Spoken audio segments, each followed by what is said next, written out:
All right, so today's episode's a little bit different. I'm going to change up the format a little bit than what I normally would do, because today I just felt like I wanted to talk about my gig last night. I wanted to share some of my experiences that I had and some of my thoughts about what went down. This is a regular gig that I play every single month in New York City at Fat Cat. It's if you've never heard of Fat Cat before, it's a great little jazz lounge. It's a noisy place, smells like booze, and it's loud. But there's some amazing jazz that happens there every single night, and I'm really honored that I get to spend some time playing there every single month. So I'm going to talk a little bit about my experience at my gig, some lessons that I learned, and just some general thoughts that I think can help you too, just by me expressing them. But first, let's cue the intro music. Welcome to the LJS podcast, where you get weekly jazz tips, interviews, stories, and advice for becoming a better jazz musician.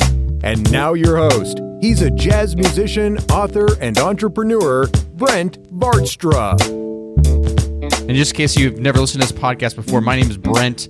I am the jazz musician behind the website LearnJazzStandards.com, which is a blog, a podcast, and videos all geared towards helping you become a better jazz musician. And I'm honored every single week to come here and do my best to serve you with the best jazz educational content that I possibly can. And make sure if you aren't subscribed to this podcast, subscribe on iTunes.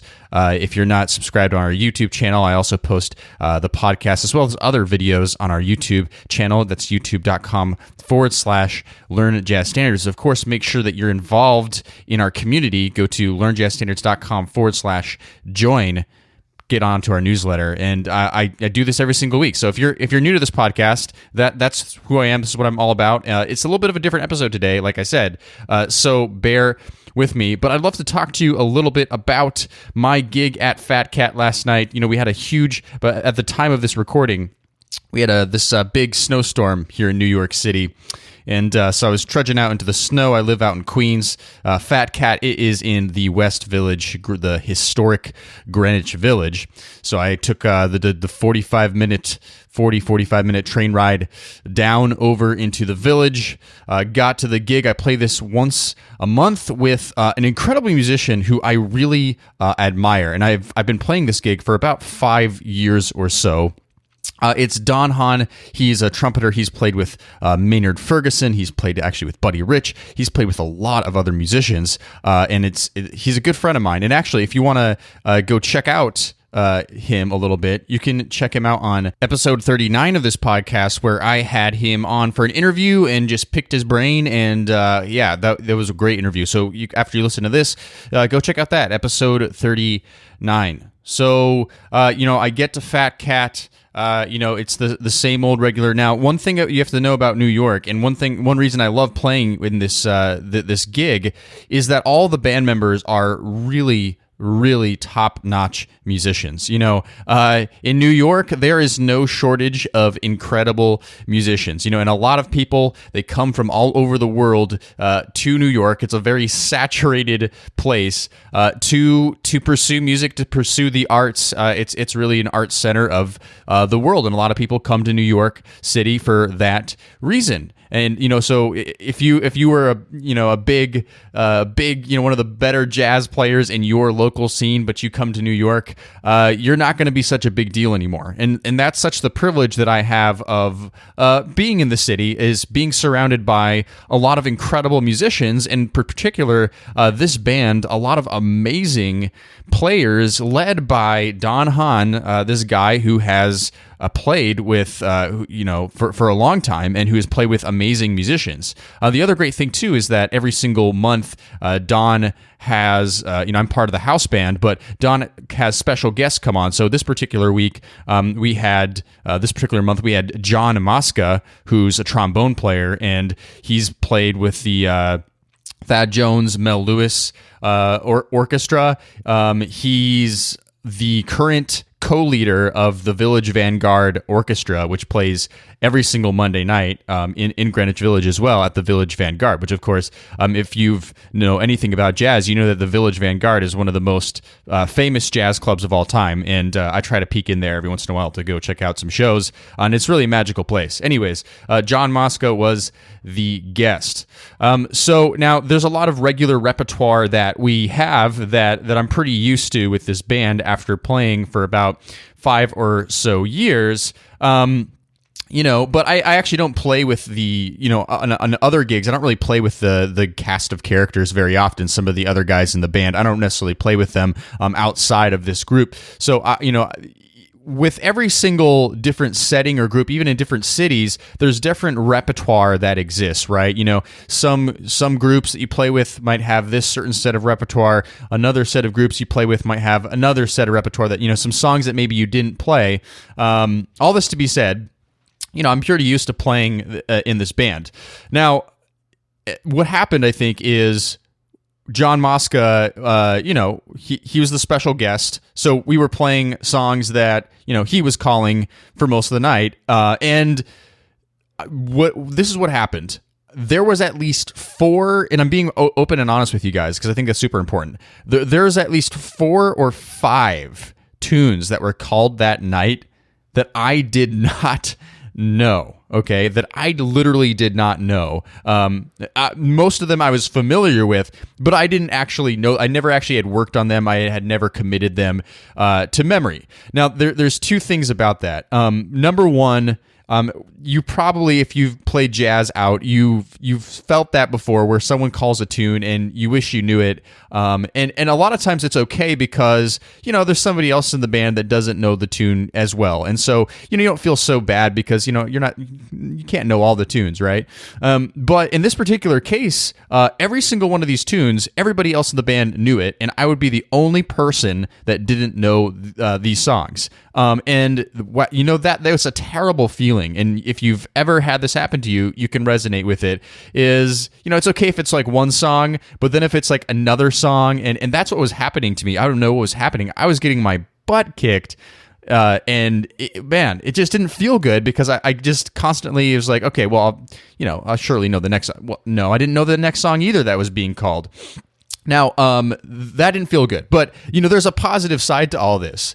And what I was really proud of myself, because, every single time you hit up a gig, it's important to have what Carol Dweck in her book Mindsets calls a growth mindset versus a fixed mindset. So a fixed mindset says, this particular situation sucked, and the reason that this happened is because my abilities and talents and all this is limited. Where a growth mindset says, this particular situation, I'm glad I went through this because now I can learn and get better from this. And it's really a positive outlook, right? That's really what a growth mindset is.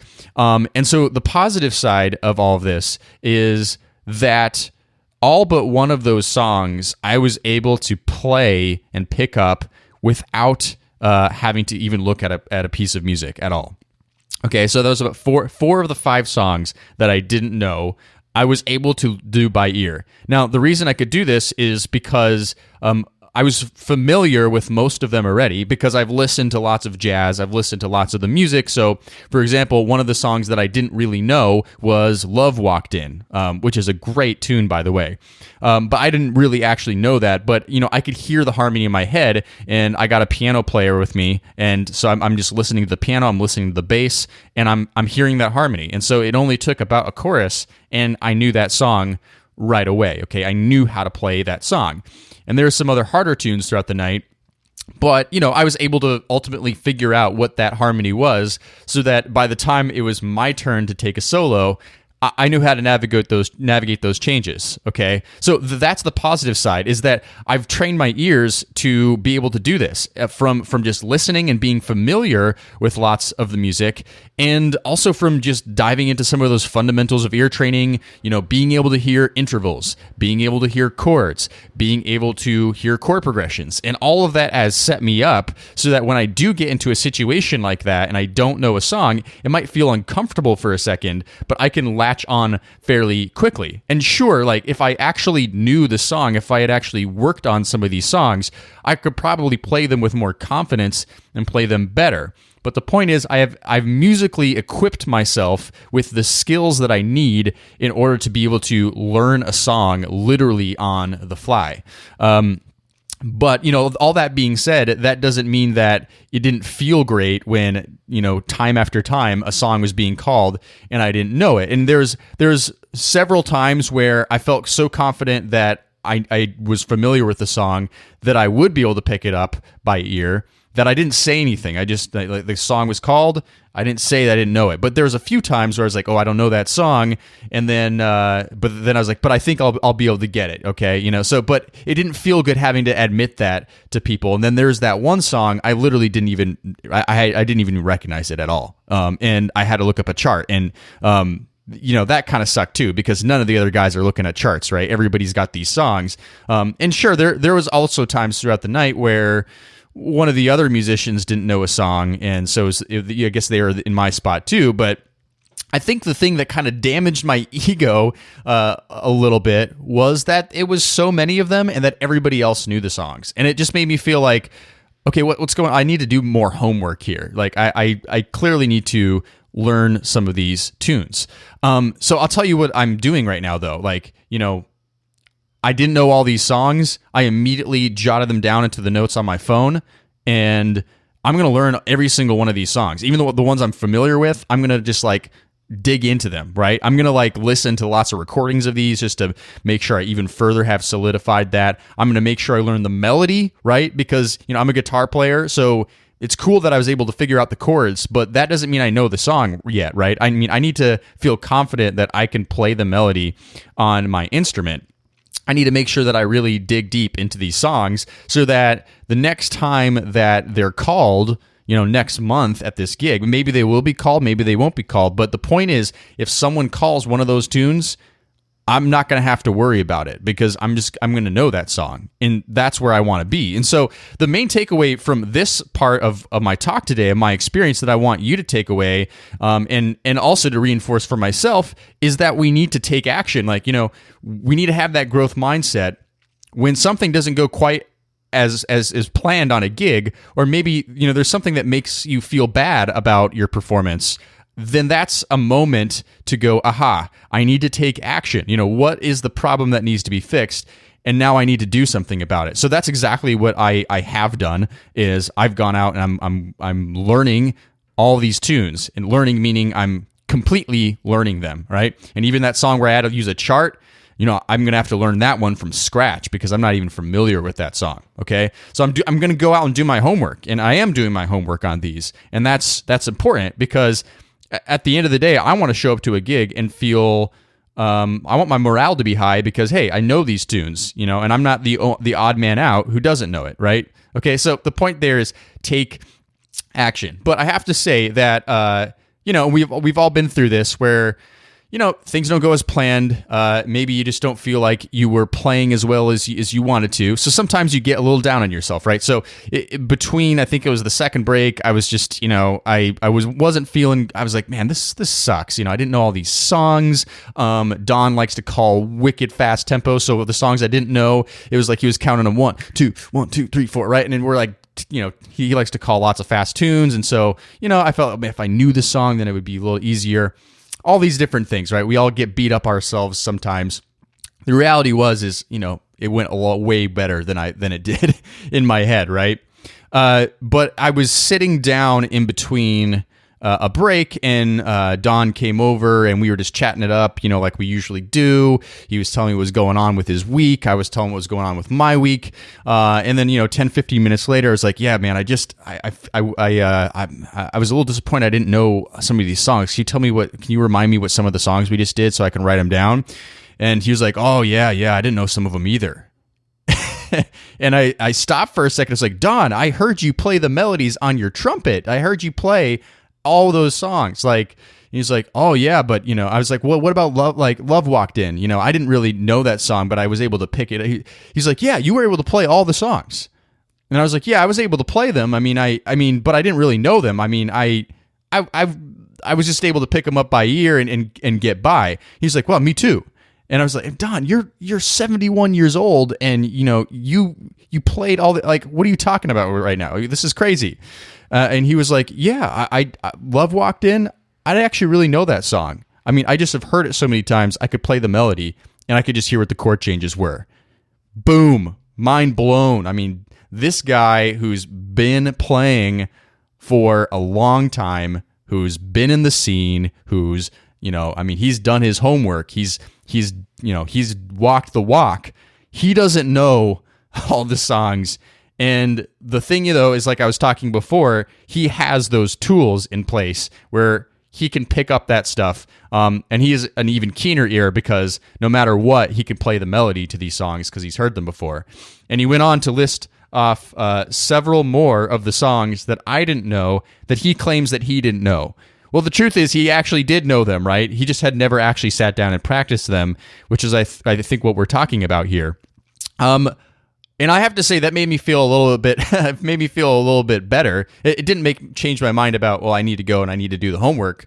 But that was an eye-opening moment for me that even a guy like Don, he doesn't know everything either. And, he's equipped himself with those same tools. And so we all need to be equipping ourselves with those tools, right? And how do we do that?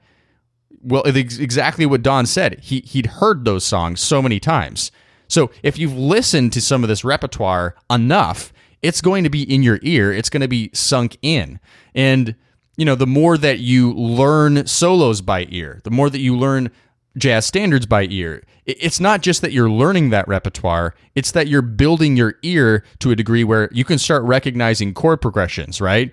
I mean, you can start doing that stuff. If you work on some of the fundamentals of ear training, like hearing intervals, a lot of people tell me like, well, I don't understand what intervals are going to do. Like if I can hear what a major fifth or what a perfect fifth rather sounds ascending or descending, what difference is that going to really make? But what they miss is the point that it sets this foundation, this root cornerstone of building your ears up, so that you can learn how to hear chords. And if you can hear different qualities of chords, then you can move on and you can hear chord progressions. And then the more repertoire you learn, the more you start recognizing patterns in that repertoire, so that, all of a sudden I can hear immediately for Love Walked In, it's a 1-6 dominant 2 5 back to the 1. That's how it starts, right? I can just hear those chords. I can hear the quality of the chords. I can hear the movement, just because I've dealt with them so many times. So why do we learn jazz standards? Not just because we want to learn more repertoire, right? Because even as we experience with me and Don, he didn't necessarily know some of those songs. Like he never actually worked on them, or it'd been a long time since he actually played them, but he could hear them. So he's learned so many songs that even the ones he doesn't know, he can know because he can hear it, right? And that is where we want to be, my friends, that musical freedom. And I can only wish that I can get to this level of confidence that Don has. And he's obviously, way more experienced than me. And so that's where I aim for. And I hope that you aim to be there too. Okay, let me summarize all of this. And thanks for listening to me, guys. I appreciate you letting me tell my story and express what I'm feeling about this performance. So thanks for listening. I really do appreciate it. I appreciate you listening every single time if you're a regular listener. So thanks so much for taking the time. But to sum up some of the lessons that I got here are, number one, you got to do your homework, right? So if you find that there is something that went wrong during a gig or that you wish went better, then it's up to us, it's up to you to take action to fix that, right? I mean, that's obvious, but I think sometimes we need to be told that, right? We need someone to say that to us. So that's number one. Take action on the things that are giving you trouble.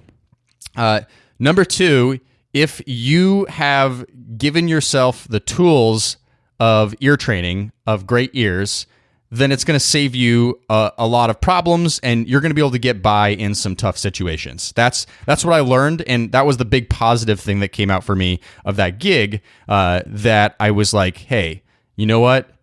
I didn't know some of those songs, but I'm proud that I was able to hear a lot of those chord changes. And even some of them that had a little bit trickier changes, I was able to latch onto those, okay? So, I mean, that's the other lesson. Equip yourself with all of that stuff. And now number 3 that I wanted you to take away is you don't have to know everything, right? You don't have to, of course, you don't have to be the best. You never will be the best. You don't have to know all of the tunes.